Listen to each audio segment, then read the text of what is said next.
Halo, selamat datang kembali semua ke video saya, Faris Givari, praktisi SEO yang punya pengalaman beberapa tahun dan hobi bermain bola di akhir pekan. Kali ini kita akan membahas tentang, mungkin materi ini cocok banget untuk newbie maupun profesional. Bagaimana cara belajar SEO? Perjalanannya seperti apa? Nah, ini berdasarkan teori dan pengalaman saya sendiri. Nah, yang pertama itu kita menetapkan tujuan dulu. Nah, mau bagaimanapun semua kembali ke tujuan. Terus belajar. Punya tujuan itu membuat Anda lebih fokus dan nggak sekedar ikut-ikutan aja. Terus punya pilihan karir juga.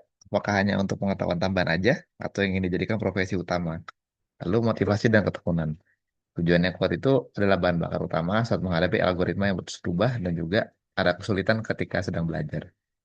Nah, SEO itu bukan lari sprint tapi maraton. Tanpa tujuan yang jelas, ya Anda akan mudah menyerah nantinya. Apalagi SEO ini lama untuk eksplorasi lah. Terus pahamin juga cara kerja mesin mencari atau Google, model discovery, crawling, indexing, sama ranking sih. Kalau yang rendering gini-gini, ini bonus saja. Tapi masuk juga sebenarnya. Jadi pelajari basic cara kerja mesin mencari dulu. Oh, mengenal berbagai tipe SEO. Ada on-page SEO, ada technical SEO, ada off-page SEO, dan satu lagi sebenarnya ada local SEO. Tapi untuk website basicnya tiga ini. On-page itu mulai dari optimasi konten dan elemen internal, situs, meta tag, keyword, dan konten. Dan ini kalau SEO mulai dari bagaimana Google itu bisa merayapi sampai meranking situs kita. Terus ada optimasi optimasi luar situs, link building, premention, dan lain-lain. Ya, terus kuasai ilmu fundamentalnya, ya teoritis dulu aja, nggak harus langsung praktek. Pertama dari marketing, mulai psikologi audiens, dan strategi pemasaran digital secara menyeluruh, karena SEO ini adalah bagian dari itu. Nggak bisa jalan sendiri. Terus bahasa pemrograman website, dasar HTML, CSS, dan JavaScript untuk memahami struktur website. Terus ada UX dan PR, ada user experience untuk kenyamanan pengunjung, dan PR untuk off-page SEO. Basicnya aja ya, nggak harus yang ahli-ahli banget. Nah, langkah lima ini sebenarnya opsional, tapi buat saya sebaiknya dilakukan bikin situs atau blog pribadi. Nah, ubah teori yang, atau pelajaran yang sudah kalian dapatkan dengan praktisi. Jadi praktek sendiri. Nah, menurut saya itu kompetisi SEO itu baiknya punya blog sendiri. Ini sebagai bentuk implementasi SEO dan juga jadi lab pribadi gitu. Bisa jadi eksperimen untuk strategi SEO terbaru, portofolio nyata juga untuk menarik klien potensial, dan belajar mengelola CMS, misalnya WordPress yang paling mudah, yang paling umum digunakan. Nah, terus langkahnya apa lagi? Ya, otodidak udah nih. Ya, kalau saran saya, cari privat mentor atau cari orang-orang yang sudah berpengalaman dan terbukti kompeten di bidangnya. Nah, ini mentor ini juga bisa membantu Anda untuk tahu jalur mana yang sebenarnya bisa lebih pas gitu, karena mereka kan sudah mengalami hal yang sama. Nah, kalau rekomendasi saya sendiri, ini ada beberapa tokoh yang saya cukup akui sih sebagai pakar SEO di Indonesia. Pertama seperti Muhammad Ilman Akbar, Om Ilman itu mungkin semua sudah pada tahu ya kalau orang SEO. Ini juga mentor saya sendiri. Terus ada Om Ido juga yang sering sharing sharing di YouTube-nya, sharing di LinkedIn, dan juga punya SEO Fighter Bootcamp.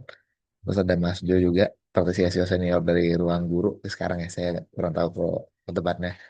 Eh, yang sudah terkenal dan banyak sekali skill yang sudah dia tunjukkan. Sudah Mbak Anas juga, milik agensi dan salah satu praktisi yang paling senior di Indonesia. Sudah Om Rian, CEO Tovidev dan sering bikin SEO Kon. Ada Om Fitoriwan juga yang sering mengulik paten-patennya Google dan merupakan CEO dari Dosa Digital. Terus ada Habibah Auni, mungkin orang yang di LinkedIn aktif, sama Tres juga pasti tahu. Di mana beliau ini sering banget sharing-sharing seputar perkontenan, bahkan frameworknya suka dia share-share juga. Sama Erwin Petas, ini Mas Erwin ini dia praktisi SEO dan Geo, dan juga yang pegang kumparan. Dan sudah terbukti juga di portofolionya di mana kumparan itu jadi salah satu website yang paling tinggi kunjungannya ke Indonesia. Nggak cuma Indonesia, bahkan di global. Terus kalau udah punya mentor gimana? Apakah perlu ikut kelas dan bootcamp? Ya saran saya gas aja. Ini rekomend saya ada online course seperti Daily SEO ID, ya itu fundamental maupun intermediate, maupun ini mau ada lokal SEO juga sih. terus ada Revoyu, ada MySkill, ada Digital Sekolah juga. Ini no promosi ya, no paid promote. Ini saya promosi sendiri. Terus ini ada intensif bootcamp seperti SEO Fighternya bootcamp dari search agency ini punya Omido, sama ada ilmu digital course. Terus jangan lupa untuk gabung dengan komunitas. Belajar di komunitas mungkin kan diskusi yang perspektif menarik yang jarang dibahas di website publik. Misalnya ada model SEO di ID di Telegram, ada ruang hati digital di WA sama SEO Insight Circle atau SEO IC. Oh sorry, tadi ada rekomen mentor juga sih Pak Mas Fadil Zikri. Ini dia bagus juga skillnya dan dia owner SEO Insight Circle ini. Dan ini juga bantu update SEO juga untuk yang bergabung di komunitas. Nah, terakhir selalu update dengan info-info yang ada. Pertama coba lihat Google Search Central, lihat akunnya Google, lihat bikin praktik SEO, terus sama coba cek-cek juga dari SEO ID itu suka banget update berita.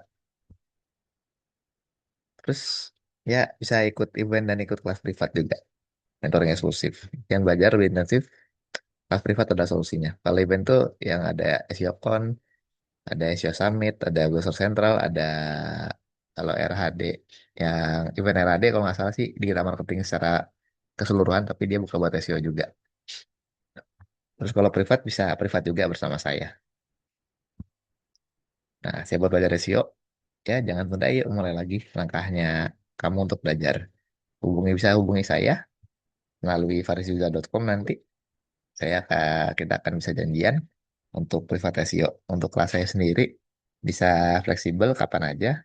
Sesuai kesepakatan dan materinya akan dibangun berdasarkan tujuan Anda dan masalah Anda. Jadi dipersonalisasi. Ya, segitu dulu videonya. Semoga bisa belajar SEO dengan lebih terarah ya. Semoga bermanfaat. Sampai jumpa di video berikutnya.